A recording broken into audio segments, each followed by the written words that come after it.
They hid this from you. What if everything you've ever been taught about history is only a surface-level version of a much deeper, hidden story? What if ancient civilizations understood the nature of reality, consciousness, and the universe in ways that modern science is only beginning to rediscover? And what if, in the late 19th century, one controversial and fiercely ambitious thinker attempted to compile all of that lost knowledge into a single, massive work? That is exactly what the Secret Doctrine sets out to do. To understand the book, you first need to understand the person behind it. Helena Petrovna Blavatsky was not your typical scholar. She was a Russian-born mystic, a world traveler, and a co-founder of the Theosophical Society, an organization dedicated to exploring hidden spiritual truths and unifying world religions under a shared philosophical framework. Blavatsky claimed that her knowledge came not just from books, but from direct study with advanced spiritual beings she called Mahatmas, or masters, who allegedly preserved ancient wisdom in remote regions like Tibet. Skeptics dismissed her as a fraud or an imaginative storyteller, while followers viewed her as a bridge between ancient knowledge and the modern world. Regardless of where you land, her influence is undeniable. When The Secret Doctrine was published in 1888, it arrived at a time of massive intellectual upheaval. Science was rapidly transforming humanity's understanding of the world. Figures like Charles Darwin had introduced theories that challenged traditional religious beliefs, particularly the idea that humans were specially created beings. At the same time, Western audiences were becoming increasingly fascinated with Eastern philosophies, such as Hinduism and Buddhism, which offered radically different perspectives on existence, time, and consciousness.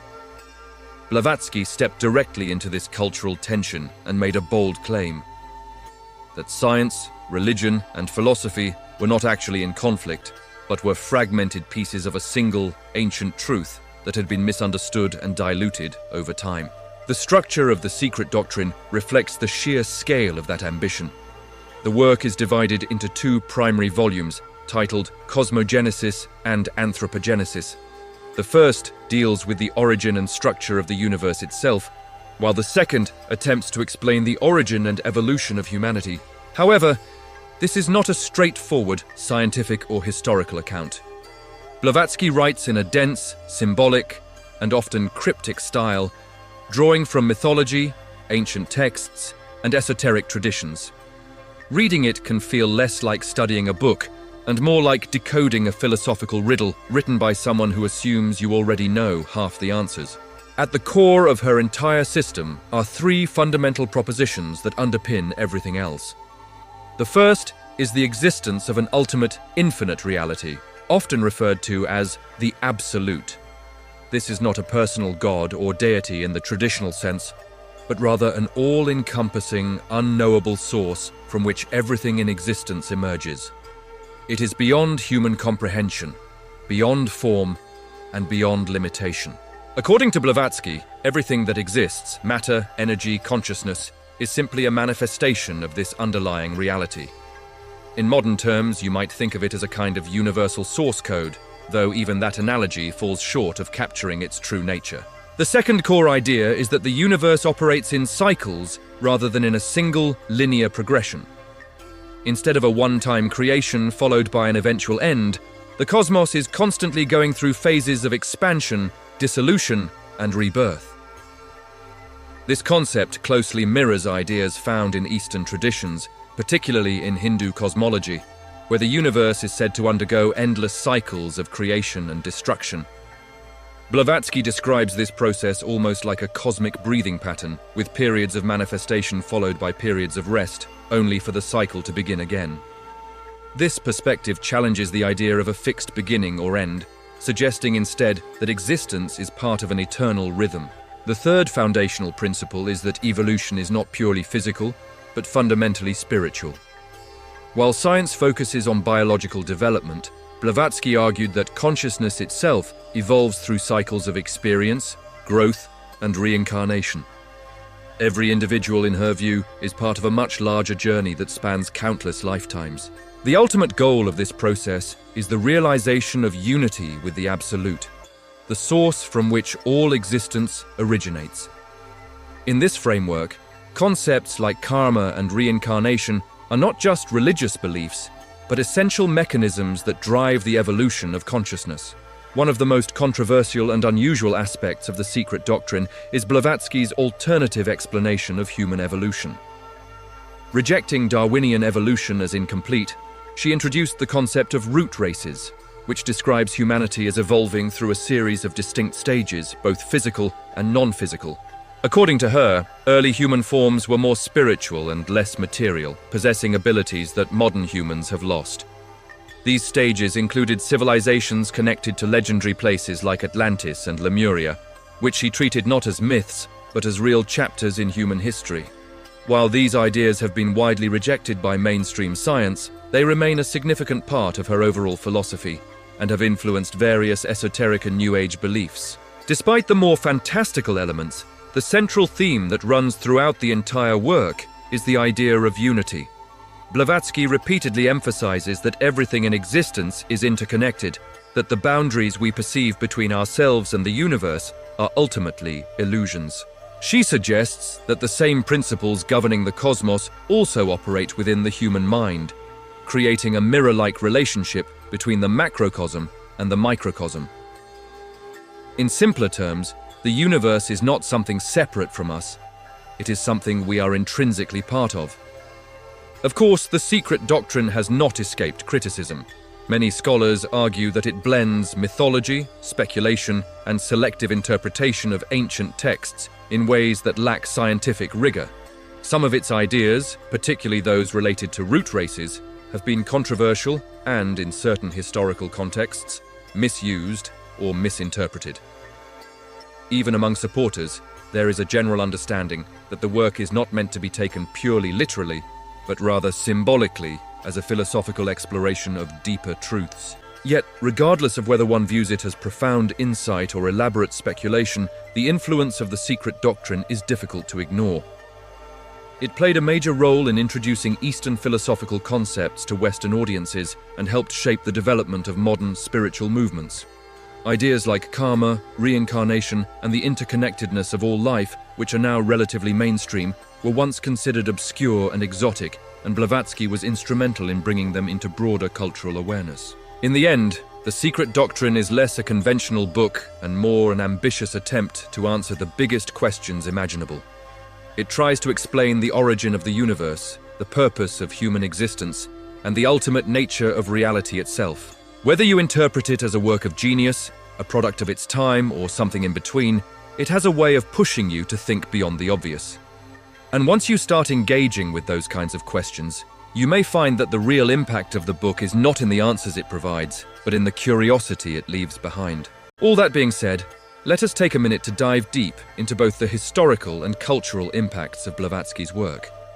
To really understand the impact of The Secret Doctrine, you have to zoom out and look at what it actually did to the intellectual and spiritual climate of its time, and, more importantly, how its influence quietly spread into areas most people wouldn't even think to connect back to Helena Petrovna Blavatsky. When the book appeared in 1888, Western society was in a kind of identity crisis.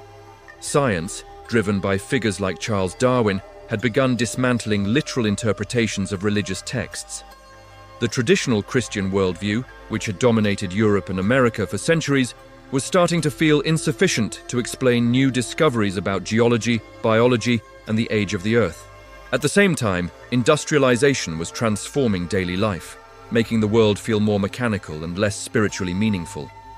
People weren't just losing faith, they were actively searching for something to replace it.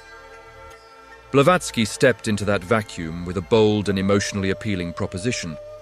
What if science and religion were never actually in conflict, but were instead fragments of a much older, unified truth?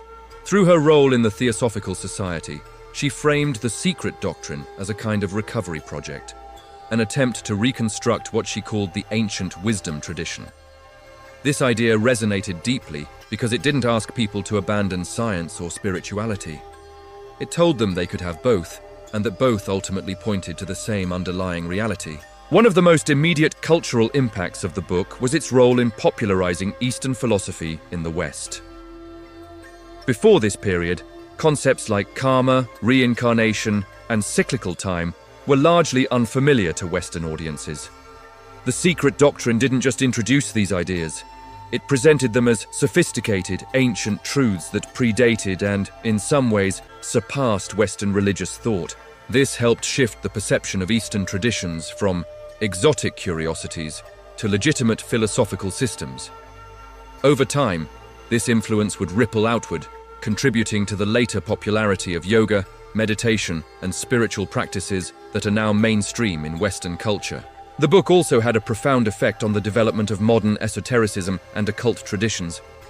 Blavatsky's synthesis of mythology, symbolism, and metaphysical ideas became a foundational text for countless later movements. Organizations and thinkers in the early 20th century drew heavily from her work, either directly or indirectly. Her influence can be seen in groups like Hermetic Order of the Golden Dawn, which incorporated similar ideas about hidden knowledge and spiritual evolution, as well as in later figures like Aleister Crowley, who, despite his differences with Theosophy, operated within a landscape that Blavatsky had helped shape. Even when people rejected her conclusions, they were still responding to the framework she introduced. Beyond occult circles, the Secret Doctrine quietly influenced literature and art during a period when symbolism and mysticism were becoming increasingly popular. Writers and artists were drawn to its themes of hidden realities and deeper layers of meaning beneath the surface of the world. This can be seen in the broader symbolist movement, as well as in the works of authors who explored metaphysical and mystical themes. The idea that reality itself might be layered, symbolic, and interconnected became a powerful creative lens. Its impact also extended into early psychology and philosophy. Thinkers like Carl Jung later explored concepts such as archetypes, the collective unconscious, and the symbolic nature of human experience. Ideas that, while developed independently, echo the kind of thinking Blavatsky was promoting. The notion that ancient myths and symbols contain universal truths about the human mind aligns closely with her belief in a shared, underlying wisdom tradition.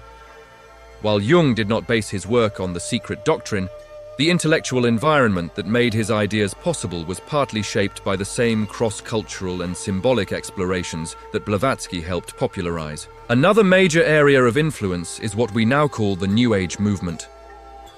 Although it didn't fully emerge until the mid-20th century, many of its core ideas can be traced directly back to Blavatsky's work. The emphasis on spiritual evolution, the belief in hidden or higher dimensions of reality, and the idea that humanity is progressing toward a greater state of awareness all have clear roots in the Secret Doctrine. Concepts that might sound familiar today, like raising your vibration or universal consciousness, are in many ways modern reinterpretations of the same themes she was writing about over a century ago. However, the cultural impact of the Secret Doctrine is not without its darker or more complicated aspects. Some of Blavatsky's ideas, particularly those related to root races, have been controversial, and in certain cases misappropriated by later groups to support harmful ideologies. While her original intent was framed in a spiritual and evolutionary context, the language and structure of these ideas made them vulnerable to distortion. This serves as a reminder that influential works don't just spread ideas, they also create frameworks that others can reinterpret, for better or worse.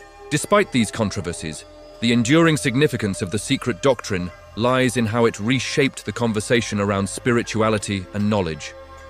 It challenged the rigid boundaries between science, religion, and philosophy at a time when those boundaries were becoming increasingly strained. It encouraged people to look beyond surface-level explanations and consider the possibility that reality might be far more complex and interconnected than it appears. In a very real sense, Blavatsky helped lay the groundwork for a modern mindset that is open to blending disciplines, questioning established narratives, and exploring alternative perspectives on existence. You can see her fingerprints in everything from contemporary spiritual practices to philosophical discussions about consciousness and the nature of reality. Even people who have never heard of the Secret Doctrine are, in subtle ways, living in a world that it helped shape. That's the real legacy of the book. It didn't just present a set of ideas, it changed the intellectual atmosphere. It gave people permission to ask bigger, stranger, and more uncomfortable questions. And once that door was opened, it never really closed. What do you think? Is there a shred of truth in any of Blavatsky's work? Let me know in the comments below. Thanks for watching, and make sure to hit those like and subscribe buttons for more history and mysteries. See you next time and take care.